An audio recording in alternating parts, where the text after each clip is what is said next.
Assalamualaikum, salam sejahtera. Anda bersama saya Zulfitri Yusof. Ini adalah Agenda Awani. Agenda Awani pada minggu ini ataupun pada malam ini cukup istimewa sekali kerana kita bercerita mengenai apa yang dirisaukan atau yang menjadi satu perkara yang dibualkan oleh golongan ibu dan bapa sejak seminggu yang lalu mengenai pembukaan sekolah. Sejak sidang media oleh Menteri Kanan Pendidikan Datuk Dr. Razi Jidin pada hujung minggu lalu berkenaan dengan pelan pembukaan sekolah ini, banyak persoalan dan juga banyak juga diskusi di kalangan ibu bapa daripada tarikh pembukaan sehinggalah bagaimana dengan keselamatan anak. Justru platform Agenda Awani malam ini akan menelusuri dan juga bercerita setiap satu persoalan, setiap satu perkara yang mungkin berlega di fikiran ibu bapa pada ketika ini. Saya bersama dengan Encik Zainal Abbas, merupakan pengarah bahagian pengurusan sekolah harian daripada Kementerian Pendidikan Malaysia, bersama dengan kami dalam Agenda Awani pada malam ini. Assalamualaikum, salam sejahtera Saudara Zainal. Buka sekolah 3 Oktober, namun bukan semudah itu untuk kita bincangkan. Mungkin kita dapat fahami naratif daripada Kementerian Pendidikan sendiri untuk mengeluarkan satu rangka kerja buka sekolah ini tidak semudah itu dilakukan. Banyak engagement yang libat urus dilakukan oleh pihak kementerian dan juga kita perlu juga sedar bahawa Malaysia adalah antara negara yang sudah lama menutup persekolahannya kalau berdasarkan data daripada UNESCO. Ini masalah global, tetapi daripada segi konteks kita di Malaysia, ada ibu bapa mengatakan bahawa dah lama anak tidak ke sekolah dan mungkin anak-anak renggang dengan sekolah. Justru dengan situasi itu, bagaimana kementerian mengambil langkah dan juga meneliti setiap satu elemen sebelum keluar dengan gerak kerja dan juga rangka kerja untuk membuka sekolah menjelang 3 Oktober ini. Cik Zainal. Salam Zul, terima kasih atas undangan pada hari ini. Sebagaimana yang telah dinyatakan oleh Yang Berhormat Menteri Kanan Pendidikan, Yang Berhormat Datuk Dr. Razi Jidin dalam sidang media pada 12-13 September yang lalu, sekolah akan dibuka secara berperingkat bermula 3 bagi negeri-negeri kumpulan A, Kedah, Kelantan, Terengganu dan juga Johor, dan juga 4 hari bulan bagi negeri-negeri lain bagi persekolahan secara berperingkat itu. Dan ia bergantung kepada fasa-fasa dalam pelan pemulihan negara. Dan sebagaimana yang telah dinyatakan oleh Yang Berhormat Menteri Kanan Pendidikan, satu perancangan strategik yang telah pun disusun rapi oleh Kementerian Pendidikan Malaysia dengan mengambil kira pandangan-pandangan betul sebagaimana yang Zul katakan, pelbagai kajian dilaksanakan di seluruh dunia, bukan saja di Malaysia ini, bahkan di Asia Tenggara, di negara Eropah dan sebagainya, tentang learning loss kepada para pelajar ini, dan Kementerian Pendidikan memahami akan implikasi-implikasi ada bila PDPR ini diteruskan dengan begitu lama, dan peluang untuk kita memulakan semula persekolahan apabila pada ketika ini kita dapat lihat kadar vaksinasi di negara telah pun meningkat. Kalau dahulu 2020 kita lihat naratifnya pada ketika itu kadar jangkitan COVID mungkin rendah berbanding dengan sekarang, tetapi pada ketika itu kita tidak mempunyai satu nilai ubah yang baru, iaitu vaksinasi yang ada pada tahun 2021 ini. Dan dengan adanya program-program vaksinasi negara, dengan program-program vaksinasi yang kita laksanakan di peringkat sekolah bagi guru-guru dan kini bagi murid, kita menjangkakan sekolah itu dapat menjadi satu, dapat diteruskan, dapat dimulakan semula secara bersemuka bagi memberikan lebih penekanan kepada pendidikan. Sebagaimana yang kita ketahui, dalam tahun ini memang kalau kita lihat pembukaan sekolah bermula pada 1 Mac bagi sekolah rendah dan bagi sekolah menengah hanya pada 1 April secara bersemuka, dan selepas itu pada bulan Mei sekolah ditutup selepas cuti perayaan Hari Raya Aidilfitri pada ketika itu. Dan tempoh yang lama ini kita lihat di peringkat kementerian dan kita kaji digerakkan sendiri oleh Yang Berhormat Menteri Kanan Pendidikan dengan sesi-sesi libat urus bersama PIBG, bersama guru-guru, pengetua dan guru besar sekolah-sekolah, dan juga masyarakat, pemimpin masyarakat bersama-sama dengan para pelajar di sekolah untuk melihat bagaimana boleh direalisasikan kembalinya murid ke sekolah secara bersemuka. Kenapa penting bersemuka? Kenapa tak tutup saja sekolah sehingga hujung tahun? Kita laksanakan saja PDPR. Ada pandangan yang sebegitu. Namun begitu, bagaimana pentingnya untuk anak-anak ini kembali bersemuka bersama dengan guru dan juga bersama dengan rakan-rakan yang lain? Saya pasti agak janggal juga untuk mereka kembali ke sekolah. Justru kenapa ketetapan ini perlu dilakukan oleh Kementerian Pendidikan Malaysia menjelang bulan hadapan? Ya, sebagaimana yang kita sedia maklum, apabila mereka terlalu lama kepada situasi PDPR ini, kita perlu rapatkan kembali mereka kepada pendidikan secara bersemuka.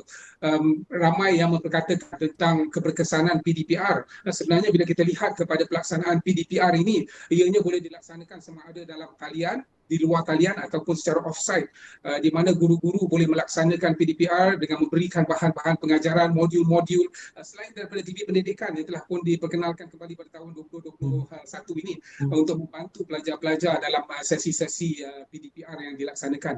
Namun tidak sama Zul, apabila kita lihat kepada aktiviti yang dilaksanakan secara bersemuka.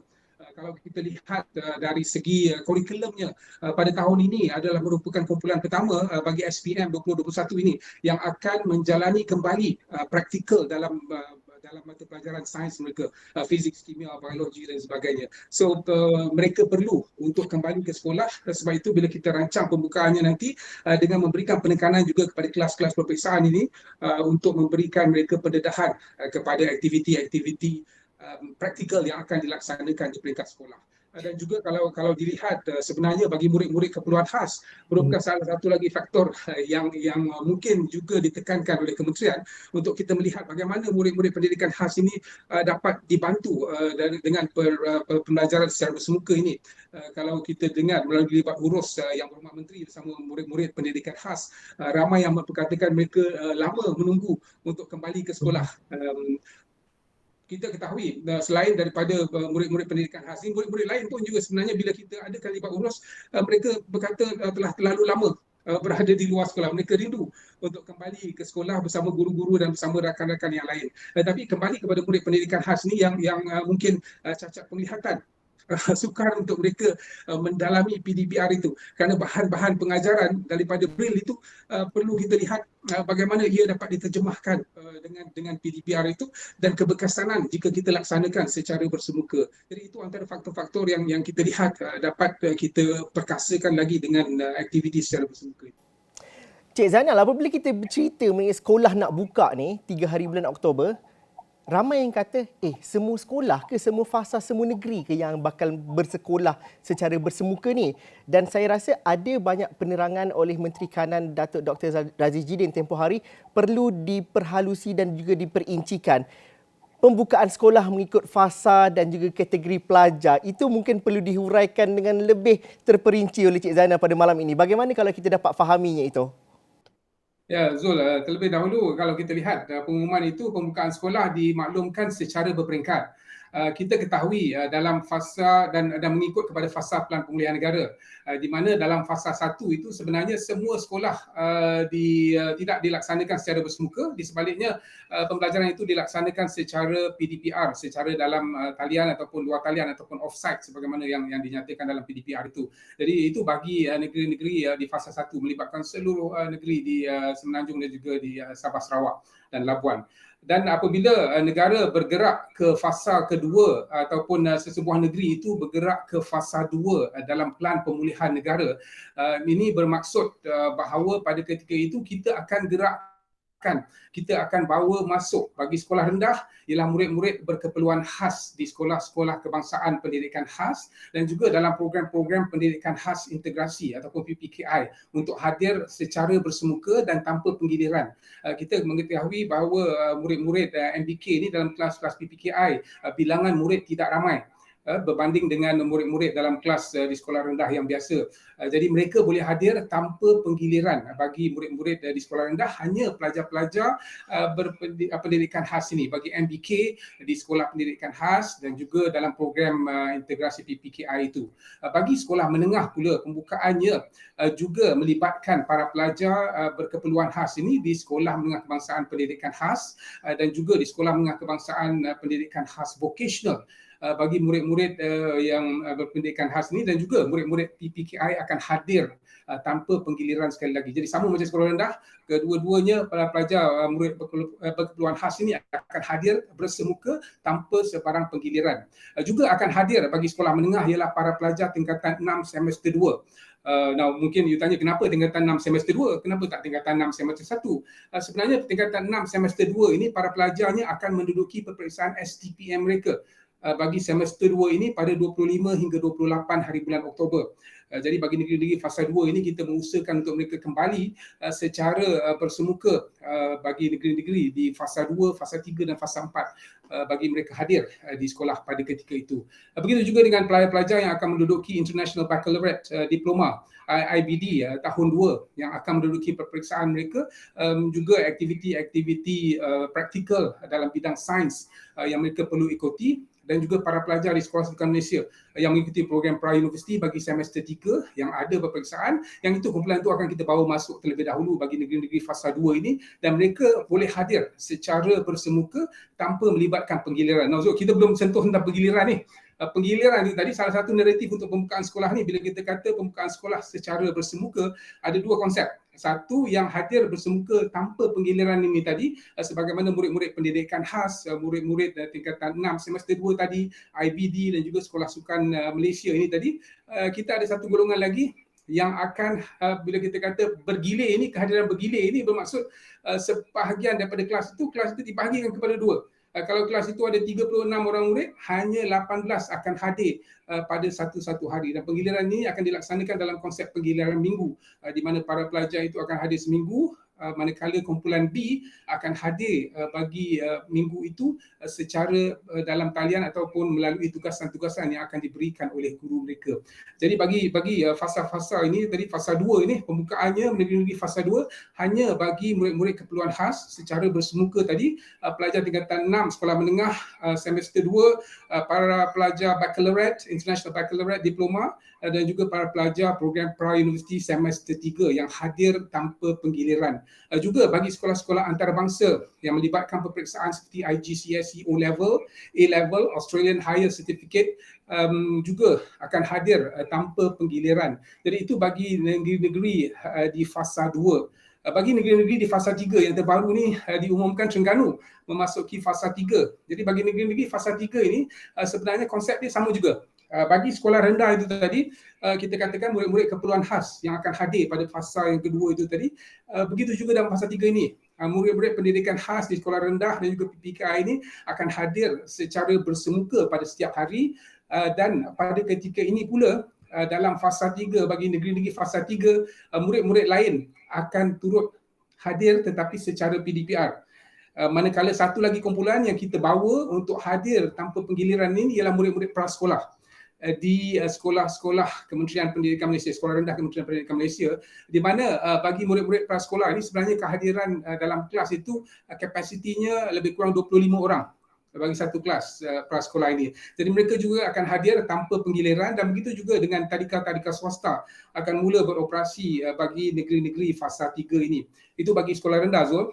Dan bagi sekolah menengah, sama juga macam dalam fasa 2 itu, murid tingkatan 6 semester 2, murid IBD, International Baccalaureate Diploma, murid pra-universiti semester 3 di sekolah sukan, mereka hadir tanpa penggiliran, masih lagi kekal.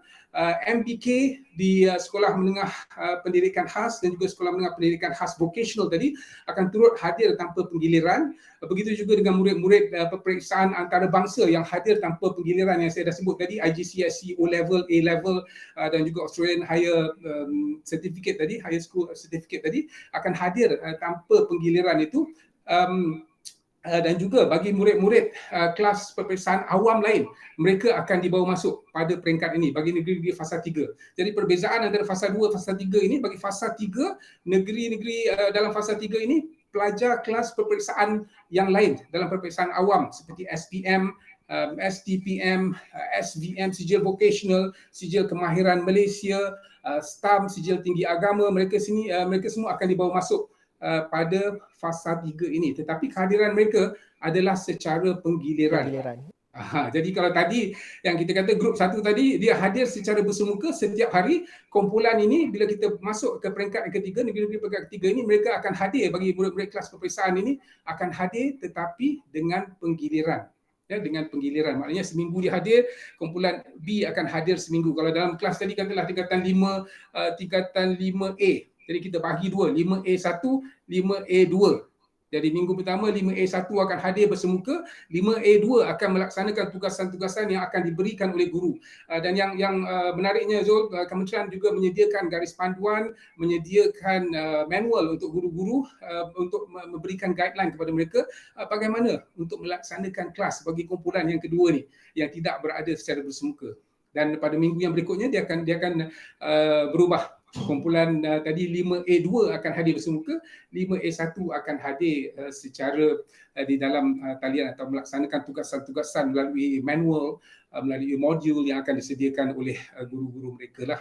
Jadi bagi murid-murid kelas peperiksaan antarabangsa juga sama, mereka dibenarkan hadir tetapi secara penggiliran. Jadi bagi fasa 3 ni senang aja, sama macam fasa 2, semua kita introduce bagi kelas-kelas peperiksaan di mana mereka akan masuk secara penggiliran bagi peperiksaan-peperiksaan awam dan juga peperiksaan-peperiksaan antarabangsa yang mungkin tarikhnya lewat lagi daripada tahun semasa.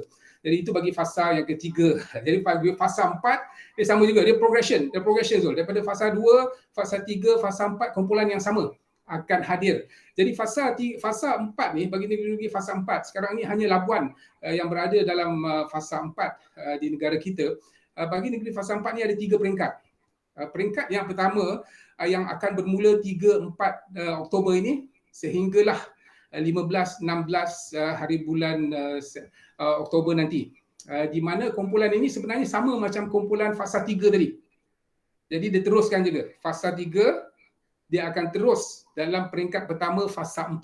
Jadi murid-murid International Baccalaureate tingkatan 6 tadi, pra-universiti, murid peperiksaan awam, mereka akan hadir bersama-sama murid MBK dan juga pelajar-pelajar di sekolah rendah itu bagi para pelajar PPKI, para pelajar MBK dan juga para pelajar prasekolah dan tadika swasta akan hadir secara bersemuka pada fasa keempat ini, peringkat yang pertama dari 3 hari bulan itu. Dan selepas 2 minggu, kita akan masuk kepada peringkat yang kedua pada 17-18 hari bulan Oktober nanti, di mana pada peringkat yang kedua ini, bagi sekolah rendah, bagi negeri-negeri fasa 4 ini, apa yang kita akan laksanakan ialah kita akan mula bawa masuk pelajar di tahun 1, tahun 2 dan juga tahun 3. Bermaksud para pelajar dalam tahap 1 di sekolah rendah ini akan dibawa masuk bersama-sama rakan mereka yang lain dalam prasekolah dan juga murid-murid MBK tadi. Jadi mereka akan hadir tetapi kehadiran mereka pada fasa 4 dan bermula 17-18 hari bulan ini adalah secara penggiliran.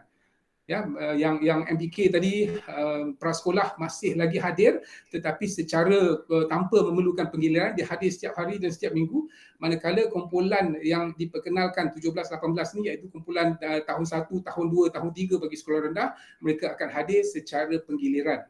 Bagi sekolah menengah pula di peringkat yang kedua ini 17-18 sama macam yang awal tadi, cuma kita tambah kepada para pelajar tingkatan 3 dan tingkatan 4. Jadi para pelajar tingkatan 3, tingkatan 4 ni daripada fasa 1 sampailah ke fasa 4 mereka akan mengikuti PDPR. Mereka akan hanya kembali bersemuka apabila sesebuah negeri itu masuk kepada fasa 4 dan pada peringkat yang kedua bermula 17-18 hari bulan Oktober itu nanti. Jadi itu, dan kehadiran mereka juga adalah dari segi penggiliran. Ya, dia tidak hadir bersemuka setiap hari tetapi adalah melalui kaedah penggiliran. Dan seterusnya, apabila kita masuk ke peringkat yang berikutnya, peringkat yang keempat, bermula 31 Oktober ataupun dan 1 November bagi negeri-negeri kumpulan A, kumpulan B ini, manakala pada ketika itu kita akan bawa masuk keseluruhan pelajar. Bermaksud penghujung bulan Oktober bagi negeri-negeri kumpulan A dan 1 November bagi negeri kumpulan B, kita akan bawa masuk para pelajar kalau di sekolah rendah itu yang tadi tahap 2 dia PDPR, tahap 2 kini akan masuk. Murid-murid tingkatan 4, darjah 4, darjah 5 dan darjah 6 akan turut hadir bersama-sama murid tahun 1, tahun 2, tahun 3 secara penggiliran tadi. Dan itu bagi sekolah rendah. Jadi bermula 31 hari bulan Oktober itu kita jangkakan untuk membuka sekolah sepenuhnya bagi keseluruhan murid-murid di sekolah rendah dan begitu juga di sekolah menengah. Kalau tadi dalam peringkat kedua fasa 4 tadi hanya yang hadir ialah murid-murid kelas peperiksaan dan juga murid-murid tingkatan 3 dan tingkatan 4. Apabila bermula 31 Oktober dan 1 November ini kita akan bawa masuk murid-murid daripada kelas peralihan tingkatan 1, tingkatan 2, bersama-sama tingkatan 3, tingkatan 4 dan kelas peperiksaan itu akan hadir bagi peringkat-peringkat peralihan sehingga tingkatan 4 itu kehadiran mereka adalah secara penggiliran. Dan begitu juga bagi kelas peperiksaan, saya terlupa tadi, bagi kelas peperiksaan ni di sekolah asrama penuh sedikit berbeza. Kerana sekolah asrama penuh, Zul, dia kita boleh anggap sebagai berada dalam satu bubble mereka sendiri. Bila mereka masuk secara berperingkat itu sama macam fasa-fasa tadi, fasa 2 bagi tingkatan kita masuk kelas peperiksaan. Jadi para pelajar di sekolah asrama penuh ni akan hadir tanpa penggiliran bagi kelas-kelas peperiksaan itu. Dan bila masuk fasa 4, bermasuk secara berperingkat bagi sekolah-sekolah yang berasrama seperti SBP, sekolah agama, sekolah sukan, sekolah seni, mereka akan hadir sebenarnya secara bersemuka pada setiap hari. Jadi yang kita maksudkan berhadir secara bergilir itu ialah bagi pelajar-pelajar lain yang berada di sekolah harian dan juga berada di sekolah swasta yang tidak mempunyai asrama. Jadi mereka yang perlu bergilir. Manakala yang berada di asrama penuh ini, mereka boleh hadir secara bersemuka pada setiap hari. Dan kalau kita tengok tempoh persekolahan sebenarnya, Zul, secara bersemuka itu bermula 3-4 hari bulan Oktober ini sehingga 10-11 Disember ini, lebih kurang 46 hari je yang tinggal. Dan atas dasar itu KPM juga dalam perancangan kita telah menyediakan ataupun menggariskan bahawa takwim 2021 ini akan dilanjutkan sehingga ke tahun 2022, di mana bulan Januari, bulan Februari para pelajar akan kekal dalam kelas darjah ataupun tingkatan masing-masing 2022 itu dan akan meneruskan pembelajaran bagi tahun 2021 pada 2 bulan pertama 2022 nanti. Dan persekolahan bagi tahun baru itu, panjang tu lah, persekolahan bagi tahun baru itu akan hanya bermula pada bulan Mac 2022 nanti bagi tahun akademik yang baru ataupun kalender akademik yang baru. Penjelasan yang sangat baik Cik Zainal. Saya pasti ini cukup panjang dan juga cukup banyak untuk diterangkan di situ. Namun tetapi kalau dilihat daripada perancangan ini juga, tidaklah KPM melaksanakan itu secara serentak semuanya. Kalau kita mengambil contoh fasa 4, ada 3 peringkat yang dilakukan di situ. Jadi kalau ibu bapa ni kadang-kadang risau, anak saya masuk bila, bersedia ke tidak sekolah, dah lama tak pergi sekolah, pengurusan sekolah bersedia atau tidak. Justru bagaimana kita perlu fahami bahawa KPM melaksanakan ini secara berperingkat supaya setiap pihak ada masa untuk adaptasi dengan perubahan itu. Mungkin kita dapat fahami strategi dan juga timbang rasa yang diletakkan oleh pihak KPM itu. Ya, Zul, ramai yang memperkatakan tentang bilangan pelajar yang berada di sekolah yang mereka tidak divaksin. Kalau kita lihat pada ketika ini, gerakan untuk vaksinasi murid berusia 12 hingga 17 tahun telah pun dimulakan oleh pihak KKM dengan kerjasama KPM of course untuk kita laksanakan program itu. Tetapi kalau kita lihat bilangan murid yang banyak itu pun dalam naratif kita bagi pembukaan sekolah ini kita separuhkan kepada 50%. Kajian yang dilaksanakan oleh CDC negara Perancis dan juga University of Paris pada bulan Ogos yang lalu mendapati bahawa penggiliran minggu ini merupakan satu kaedah yang agak baik untuk mengurangkan kadar jangkitan bagi COVID-19 di kalangan murid-murid yang berada di sekolah. Jadi mereka hadir seminggu, minggu yang berikutnya mereka akan berada PDPR. Jadi ada gap di sana sebelum mereka kembali semula pada minggu yang ketiga itu nanti.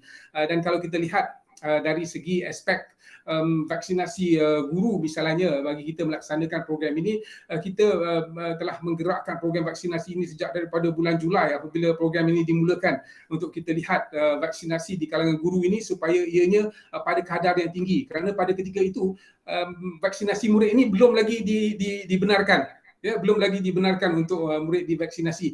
Maka Kementerian Pendidikan menggerakkan usaha daripada bulan Julai itu untuk memastikan seberapa ramai guru boleh divaksin, dan dengan kerjasama CITF, Kementerian Kesihatan MOSTI ini kita dapat menggerakkan. Pada ketika ini 97% daripada golongan guru-guru ini telah pun divaksin sekurang-kurangnya 1 dos. Dan bila kita lihat kepada 2 dos, 89.90%, dah hampir 90% guru-guru kita yang telah pun lengkap divaksin.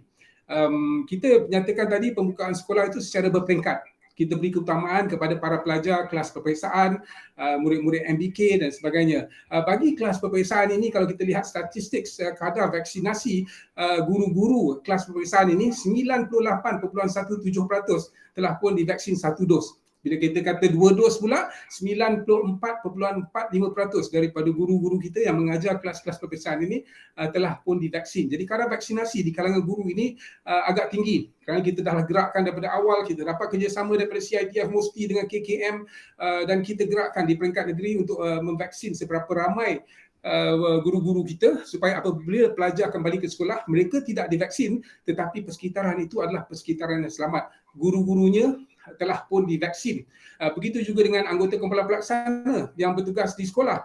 Bagi AKP kita pada ketika ini 97.23% telah pun divaksin 1 dos, 85.04% yang telah divaksin 2 dos. Jadi kita harapkan dalam pembukaan sekolah ini dalam masa terdekat ini kita dapat capai seberapa ramai yang boleh untuk guru-guru kita, tinggal sikit je lagi itu, dan juga AKP untuk mereka juga turut divaksin. Dan bagi telah memulakan gerakan tingkatan 5 dan juga tingkatan 6 yang melebihi 18 tahun ini untuk divaksinkan terlebih dahulu sebelum gerakan-gerakan sebagaimana kita ketahui sekarang ini di Sarawak telah memulakan vaksinasi di kalangan murid-murid kita. Jadi begitu juga dengan negeri-negeri lain telah memulakan gerakan vaksinasi dan KPM akan bekerjasama dengan KKM dan juga MOSTI untuk memastikan vaksinasi guru itu dapat, vaksinasi murid itu juga dapat dilaksanakan bagi murid-murid daripada 12 sehingga ke 17 tahun. Sedikit promosi, majlis pelancaran, gimik pelancarannya akan dilaksanakan pada hari Isnin pagi nanti. Jadi kalau nak tengok murid-murid di Isnin pagi ni nanti akan diadakan gimik pelancaran bagi program vaksinasi murid untuk kita sama-sama menggerakkan. Sekarang murid-murid ni pusat dia bukan di pusat, ada juga di pusat awam tetapi majoritinya akan berada di sekolah. Sebab Cik Zainal, saya nak faham juga tu apabila vaksinasi ini sudah diperluaskan di seluruh negara untuk para pelajar sekolah dan juga mereka yang berusia 12 dan 13 tahun ke atas. Kita ingat dulu zaman kita sekolah ada vaksinasi nurse datang di mana KKM pun ada pusat bergerak, unit bergerak mereka untuk memvaksinasi anak-anak di sekolah. Adakah itu yang mungkin dibincangkan dan juga akan berlaku nanti di mana ianya lebih mudah kita identify dan juga mengenal pasti anak-anak di sekolah dan mereka terus diberikan vaksin? Adakah itu perancangannya nanti? Ya, betul. Sebenarnya kita telah susun lama dengan KKM dan juga CITF MOSTI untuk kita menggerakkan program vaksinasi ini. Ada beberapa perancangan yang dilaksanakan atau beberapa kaedah yang akan dilaksanakan. Tetapi secara umumnya beberapa negeri akan juga menggerakkan pusat-pusat vaksinasi awam yang tidak mempunyai ramai pengunjung lagi bagi orang dewasa untuk murid-murid turut hadir sama. Selain daripada itu, macam Zul kata tadi betul, kalau dulu kita dapat injection BCG dan sebagainya ataupun even rawatan gigi kita adakan di sekolah, kali ini KKM akan bawa task force mereka, akan bawa tim mereka untuk hadir ke sekolah dan di sana murid-murid akan divaksinkan secara berperingkat dan sememangnya pihak sekolah telah pun mula mengisi maklumat daripada sekolah itu sendiri, bilangan pelajar dan sebagainya. But of course Zul, ia bergantung kepada individu. Mereka masih mempunyai pilihan dan bagi kanak-kanak bawah 18 tahun ini sebenarnya yang penting ialah kebenaran ibu bapa yang perlu diperolehi terlebih dahulu sebelum murid-murid itu boleh divaksin. Jadi kita beri ruang juga kepada ibu bapa untuk menentukan sama ada anak-anak mereka divaksin atau tidak, tetapi saranan kita sebaik-baiknya untuk seberapa ramai anak-anak ini divaksinkan kerana ia akan dapat melindungi diri mereka. Langkah yang kita ambil pada peringkat awal ialah untuk memastikan persekitaran itu divaksin.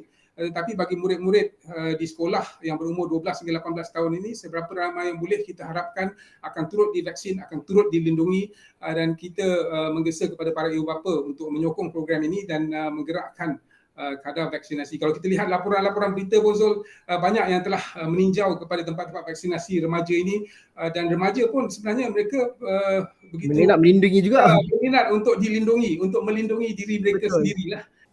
Okey, banyak kita nak bincang lagi pasal buka sekolah ini. Kita berhenti rehat seketika dahulu. Kita jumpa lagi selepas ini.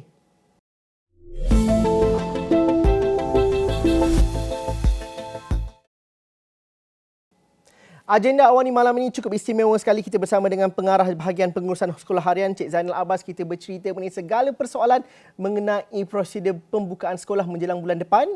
Cik Zainal, kalau kita bercerita panjang lebar mengenai penggiliran kelas 5A1, 5A2, penggiliran ini antara lain ialah untuk memastikan ada jurang dan juga ada ruang untuk menghalang penularan itu berlaku. Namun begitu, ada yang mengatakan bahawa ini adalah menambahkan beban kepada guru-guru yang mengajar kerana guru perlu mengajar dalam kelas, dalam masa yang sama mengajar PDPR. Mereka kata macam bertambahlah bebanan kerja. Adakah ini yang berlaku dan juga bagaimana kita nak faham situasi sebenar? Mungkin kebimbangan ini kerana proses ini belum lagi berlaku, belum lagi berjalan. Justru di peringkat sekolah harian, bagaimana kita nak memastikan dan juga memahami bahawa adakah bebanan itu bertambah atau ianya boleh diselaraskan dengan lebih mudah atau bagaimana? Selalunya Zul, saya boleh cakaplah orang-orang yang bukan seorang guru atau yang tidak pernah melalui pengalaman yang dialami oleh guru ini yang akan menyatakan bahawa ia akan menambahkan beban guru. Ataupun guru-guru yang malas lah, kalau kita nak katakan, yang mengatakan ia beban tugas guru. Sebenarnya bagi seorang guru, sebelum mereka memasuki kelas, terlebih dahulu mereka perlu menyediakan rancangan pelajaran itu. Apa yang nak diajar kepada murid itu? Di peringkat mana? Pada ketika ini bulan Januari, bulan Februari, bulan Mac, apa peringkat silibus yang perlu diikuti oleh para pelajar? Apa peringkat silibus yang perlu dicapai? Tahap penguasaan yang perlu dicapai oleh para pelajar itu dalam satu-satu mata pelajaran. Jadi guru sebenarnya perlu merancang sebelum masuk ke kelas. Bukan masuk ke kelas hari ini nak buat apa. Itu yang cerita Piramli, dia kata hari-hari cikgu tidur kan. Cikgu main bola tu. Jadi guru sebenarnya perlu merancang tu. Mereka perlu menyediakan rancangan pelajaran, menentukan silibus pada peringkat ini, apa yang diajar, apa latihan yang diberikan untuk penguasaan, meningkatkan penguasaan murid. Jadi sebenarnya bagi konsep penggiliran ini sama juga. Guru merancang terlebih dahulu, cuma dibahagikan kepada dua. Satu kumpulan yang akan melaksanakan pembelajaran secara bersama dan satu kumpulan lagi mungkin akan melakukan research terlebih dahulu. Dia belajar, katakan tahun ni kita nak belajar pada minggu ini dalam mata pelajaran sejarah mengenai kemerdekaan negara ataupun wujudnya negara Malaysia pada 16 hari bulan September ini. Jadi para pelajar akan melakukan research terlebih dahulu, tugasan-tugasan yang disediakan oleh guru. Dan guru menyediakan tugasan itu sewaktu mereka merancang pembelajaran itu. Ya, jadi sebenarnya bukan tugas yang membebankan, cuma dia membezakan satu kumpulan akan melaksanakan proses bersemuka perkara-perkara asas dibentangkan terlebih dahulu, satu kumpulan lagi akan melaksanakan melaksanakan tugasan. Bermaksud pengayaan itu dilaksanakan terlebih dahulu. Ya, di mana para pelajar akan melakukan kajian bagaimana Malaysia mencapai Hari Malaysia itu 16 Mei, bagaimana urutannya daripada sejarah. Jadi itu yang dilaksanakan oleh murid dalam tugasan-tugasan mereka, dan kemudian apabila dia bergilir balik, yang kumpulan yang A tadi, A1 akan melaksanakan tugasan itu, A2 akan bersemuka dan boleh engage dengan cikgu. Boleh tanya mungkin pada ketika itu, saya buat research pada minggu lepas, saya dapati macam ni. Boleh cikgu jelaskan. Maksudnya ia selaras berlaku. Ya, akan sama. Yang penting penyediaan yang rapi oleh pihak guru yang sepatutnya dan sememangnya dilaksanakan oleh semua guru apabila sebelum mereka memasuki kelas itu. Cik Zainal, kita faham kita melakukan dan juga melakukan pembukaan sekolah ini mengikut fasa. Ada yang mengatakan dan juga mencadangkan bahawa fasa melihat kepada negeri itu secara keseluruhan. Ada yang memberikan cadangan mungkin sekolah itu boleh dibuka mengikut mukim-mukim tertentu. Ada yang beri contohnya Sarawak. Kes tertinggi, agak tinggi dalam seminggu dua ini, yang tertinggi di Malaysia. Namun kebanyakan kes berlaku di Kuching. Ada beberapa daerah-daerah tertentu, mukim-mukim tertentu tidak ada kes sama sekali. Wajarkah sekolah di mukim-mukim yang tidak ada kes ini ditutup dan kena mengikut fasa 3 atau itu boleh difikirkan dan juga diselaraskan nanti? Malah di Selangor juga, ada beberapa mukim tertentu di hulu Selangor contohnya tidak ada langsung kes berbanding dengan Lembah Kelang. Justru ada yang kata, takkanlah kita nak kena ikut fasa 2 dan juga masih lagi menunggu. Justru ini perbincangan yang berlaku di peringkat kementerian sendiri. Bagaimana melihat kepada flexibility dan juga pentingnya lokaliti itu diberikan perhatian. Adakah sekolah diberikan empowerment untuk diberikan kuasa untuk menilai keputusan pembukaan sekolah dan sebagainya? Adakah itu dibincangkan di masa-masa akan datang? Ya, Zul, sebenarnya bila kita lihat kepada pembukaan sekolah ini, yang penting asalnya kita menjangkakan pembukaan ini pada bulan September apabila para pelajar kembali, tetapi ia tidak berlaku kerana pada ketika itu kes memang tinggi. jadi kita tangguhkan lagi kepada bulan Oktober ini. Sebagaimana yang Zul ketahui, bagi negeri-negeri atau daerah-daerah atau lokaliti mukim tadi yang Zul katakan, yang berada dalam kadar jangkitan yang tinggi ataupun berada dalam PKPD dulunya dikatakan, memang pada ketika itu di kawasan tersebut sekolah tidak akan beroperasi. Tetapi sebaliknya, kalau dia keluar daripada PKPD itu, mereka boleh dioperasikan sebagaimana perancangannya.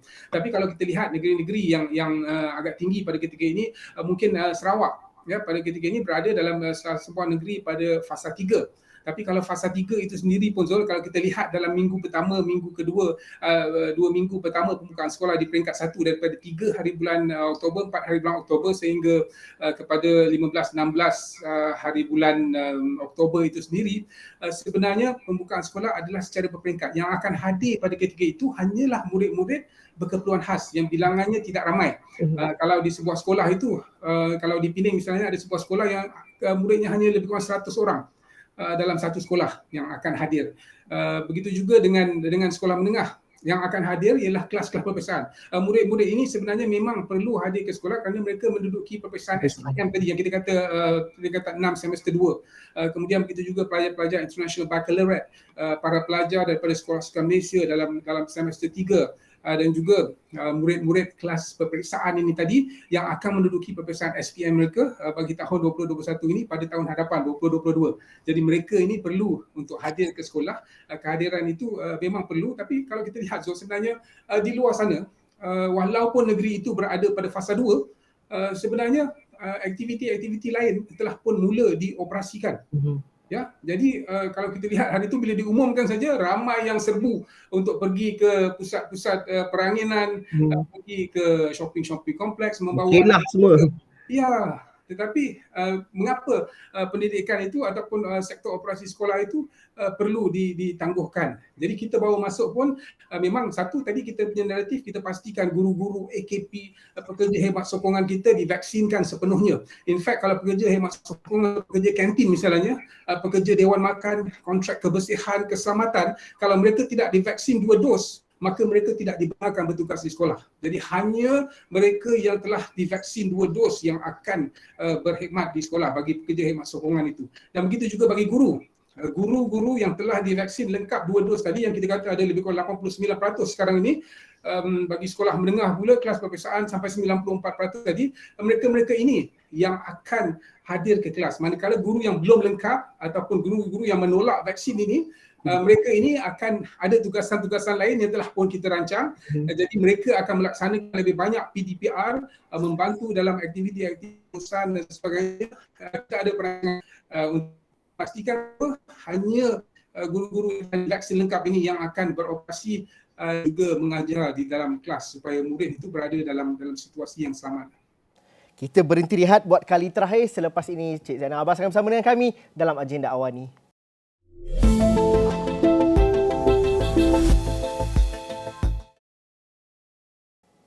Okey, kita di blok terakhir agenda awal ni kita masih lagi bercerita mengenai urusan pembukaan sekolah. Banyak persoalannya lagi. Cik Zainal, kita bercerita mengenai persekitaran sekolah yang selamat. Salah satu caranya ialah dengan vaksinasi di kalangan guru dan juga mereka yang bekerja dalam kompaun persekolahan. Namun begitu, bagaimana kita fahami ujian kendiri untuk mereka yang berada di asrama? Itu juga digarispanduankan dalam pelan pembukaan sekolah ini. Dan juga keperluan cadangan untuk ujian kendiri itu dilakukan secara berkala di kalangan pelajar-pelajar yang sudah hadir ke sekolah. Kerana kalau dilihat hari ini ujian test kit pun dah murah dan ia lebih mudah diakses dan juga dapat dilakukan dengan lebih senang pada ketika ini. Bagaimana itu dimasukkan sekali dalam sebahagian daripada sistem sokongan keselamatan di sekolah pada ketika ini? Ya, sebenarnya selain daripada apa yang telah dinyatakan tadi, KPM telah membangunkan SOP 3.0 bagi pengoperasian sekolah ini. Lebih kurang sama dengan SOP 2.0 tetapi ada beberapa penambahbaikan kepada SOP tersebut kerana bila diperkenalkan SOP 2.0 itu kita tak ada delta variant. Tapi sekarang ni dengan pembukaan sekolah dengan keadaan rampant Delta varian ini menyebabkan kita perlu melaksanakan kita perlu operasikan beberapa langkah-langkah ketetapan tertentu untuk mengelakkan penyebaran khasnya dalam Delta varian ini. Dan salah satu yang sebagaimana dinyatakan oleh Zul tadi ialah kit ujian kendiri. Tadi saya menyatakan bahawa pelajar asrama ni dia boleh hadir secara bersemuka tanpa memerlukan penggiliran kerana dia berada dalam bubble dia sendiri. Jadi ini gunanya ujian kendiri ni, di mana murid-murid ini sebenarnya akan melaksanakan ujian sebelum dibenarkan masuk ke dalam asrama.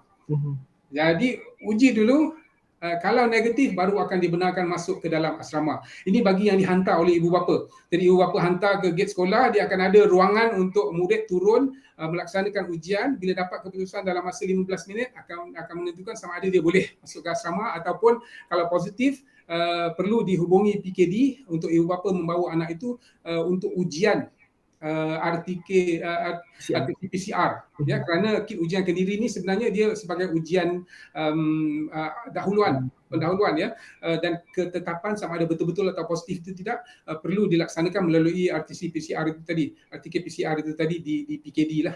Jadi pelajar yang negatif dibenarkan masuk ke asrama, pelajar yang positif akan diminta untuk ibu bapa membawa ke PKD ataupun ke klinik-klinik untuk mendapatkan ujian RTK PCR itu. Jadi bagi golongan itu yang dihantar oleh ibu bapa ke sekolah asrama tadi, bagi golongan yang kedua di mana mereka menaiki bas untuk dibawa ke sekolah, akan disediakan pusat-pusat khas untuk murid-murid ini hadir dan melaksanakan ujian. Jadi kalau ujian itu negatif baru dibenarkan naik bas untuk dibawa ke sekolah asrama tersebut. Dan yang positif itu ibu bapa kena bawa untuk mereka ditempatkan ataupun mendapatkan ujian di PKD yang terbabit. Kalau mereka datang sendiri dan kita ada petugas-petugas, ada guru-guru yang akan membantu dalam pengoperasian ini. Dan begitu juga kalau daripada Sabah, Sarawak ataupun daripada Semenanjung yang nak ke Sabah dan Sarawak, mereka perlu melakukan ujian sebelum menaiki kapal terbang. Sama macam Langkawi tadilah. Nak pergi Langkawi kan kena buat ujian. Sama pergi sekolah juga. Untuk nak masuk asrama pun sama juga. Perlu laksanakan ujian kendiri untuk kita pastikan kelompok yang pertama itu bubble sekolah menengah kelas peperiksaan itu tadi berada dalam situasi atau dalam keadaan yang selamat. Dan apabila berada di asrama 6 hari selepas itu, perbincangan kita dengan KKM, 6 hari selepas itu akan dilaksanakan sekali lagi ujian untuk mendapatkan kepastian betul-betul. Kemudian pada 14 hari selepas itu akan dilaksanakan satu lagi ujian. So secara berperingkat ini akan dilaksanakan ujian bagi murid-murid yang berada di asrama ini untuk memastikan bahawa mereka berada dalam keadaan yang selamat. Bagi para pelajar lain sebenarnya Zul, di sekolah harian, ujian yang akan kita laksanakan adalah kepada murid-murid yang bergejala. Ini mula-mula cadangan kita untuk melaksanakan secara ujian rawak, tapi hasil perbincangan dengan KKM mengatakan lebih mudah ataupun lebih efektif kalau kita laksanakan secara bersasar. Jadi mereka yang bergejala ini akan dimasukkan ke bilik isolasi di setiap sekolah dan kit ujian kendiri itu akan dilaksanakan oleh mereka ujian tersebut, dan jika positif akan dihubungi, pihak sekolah akan menghubungi PKD, akan menghubungi juga para ibu bapa untuk memaklumkan tentang positif result tadi, dan untuk mereka membawa murid-murid ini kemudiannya yang terkesan untuk ujian yang sebenar lah. Cik Zainal, kita bercerita mengenai SOP keselamatan di sekolah ini daripada hampir setahun yang lepas apabila kita membuka sekolah secara bersemuka beberapa kali. Pada ketika itu kita melihat anak-anak ini cukup patuh dengan SOP. Pakai mask, duduk jarak-jarak, jumpa kawan pun tak bertegur macam dulu, bergurau pun takut. Beratur pun ikut jarak, dan juga makan dalam kelas, ada ketua darjah yang pergi ambil ke kantin. Namun, apabila berada dalam persekitaran sekolah, mereka cukup patuh. Apabila tunggu di luar pagar, ibu bapa berkerumun di luar pagar dan penjarakan sosial itu tidak berlaku. Justru dengan varian baru, dengan adanya vaksinasi juga baik, bagaimana kita melihat bahawa suasana di sekolah itu, SOP itu dilihat dengan lebih menyeluruh. Pengudaraan satu perkara yang sangat penting di dalam bilik darjah, kerana itu juga antara penyebab penularan. Justru bagaimana KPM melihat apabila sekolah dibuka nanti di fasa 4 dan secara peringkat nanti, perkara-perkara itu sudah tersedia. Ianya sudah menjadi amalan baru untuk kita pada hari ini, tetapi ditambah baik, dimurnikan dan dilakukan dengan pemahaman mengikut sains yang sebenarnya. Ya, Zul, di peringkat awal yang pertama sekali kita katakan mengenai face mask. Face mask ni bagi murid-murid jika dahulunya digalakkan dan juga bagi guru-guru dan seluruh warga yang berada di sekolah. Tapi kepada kali ini dalam SOP 3.0 kita mewajibkan pemakaian face mask. Jadi murid-murid, guru ataupun pekerja-pekerja di pejabat sekolah, di makmal-makmal sains, semuanya perlu memakai face mask, adalah diwajibkan untuk mereka memakai face mask ini. Bagi guru-guru yang tak vaksin tadi, ataupun yang belum lengkap vaksin, mereka kena pakai double layer.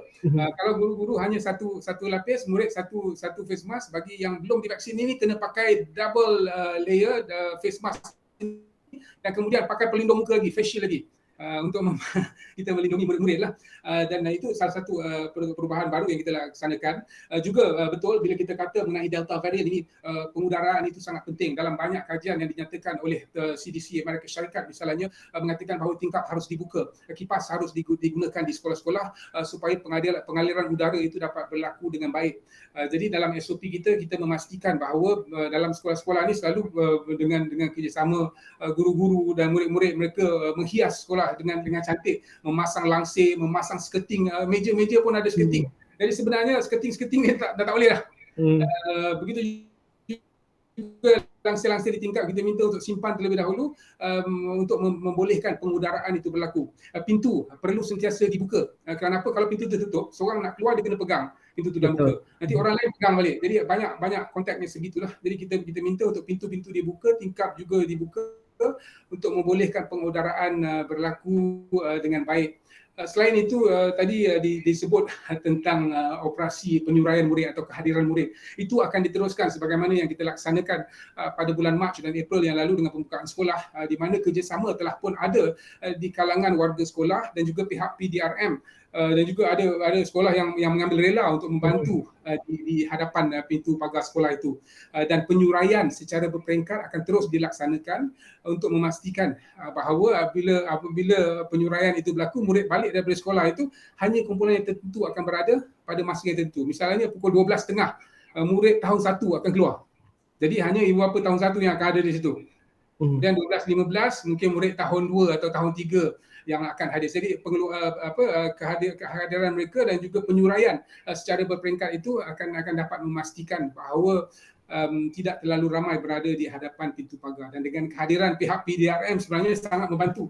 Kita mengucapkan terima kasih pada PDRM apabila ada pegawai polis di situ, ibu bapa kalau tak semua mengerumun di pintu pagar tu. Ini sangat penting untuk kita pastikan bahawa keadaan betul-betul selamat di dalam dan juga di luar pintu pagar sekolah ini tadi. Dan kalau kita lihat dari segi pengoperasiannya yang lain, penyusunan jadual waktu kemasukan dan penyuraian murid itu juga penting, dan di peringkat JPN dan PPD sebenarnya telah pun diamanatkan untuk seorang pegawai mengambil sebuah sekolah sebagai sekolah angkat dan duduk dengan pengetua, duduk dengan guru besar untuk melihat situasi di sekolah itu dan apa kaedah yang terbaik untuk penyuraian murid, apa kaedah yang terbaik untuk kemasukan murid hadir pada waktu pagi. Jadi pegawai-pegawai di peringkat PPD, di peringkat JPN telah pun diamanahkan untuk mengambil sebuah sekolah sebagai sekolah angkat dia, dan dia kena supervise, dia kena duduk dengan pengetua, guru besar dan juga guru-guru penolong kanan untuk lihat kaedah yang terbaik bagi pengoperasian SOP 3.0 dan juga kaedah-kaedah kehadiran dan juga penyuraian murid itu tadi. Cik Sanam, bagaimana kita nak melihat isu pendidikan ini pemegang taruhnya ramai. Kita bercerita mengenai masa depan anak-anak bangsa kita. Justru KPM perlu berganding bahu dan memerlukan gandingan usaha daripada pelbagai pihak, daripada komuniti sehinggalah kepada pihak swasta dan juga agensi-agensi kerajaan yang lain. Justru apabila kita mengeluarkan pelan pembukaan sekolah ini, bagaimana harapan KPM supaya engagement dan juga kerjasama itu dapat dilakukan secara lebih menyeluruh, dan juga KPM bersedia untuk fleksibel dalam beberapa perkara dalam isu pembukaan sekolah ini. Bagaimana itu adalah keterbukaan yang dapat diberikan KPM untuk masa-masa yang akan datang? Ya, sebenarnya Zul, dalam segala perancangan yang dilaksanakan oleh KPM, kami melaksanakan libat urus dengan semua pihak berkepentingan. Kalau Zul ingat sewaktu kita memansuhkan UPSR misalnya, Yang Berhormat Menteri sendiri bersama-sama pegawai-pegawai di Kementerian Pendidikan, kita menjelajah seluruh negara dan berjumpa dengan all the stakeholders bagi peperiksaan UPSR itu, termasuklah murid-murid yang menduduki peperiksaan UPSR itu sendiri untuk mendapatkan pandangan sebelum sebuah ketetapan atau keputusan itu dibuat. Jadi begitu juga dengan pembukaan sekolah ini.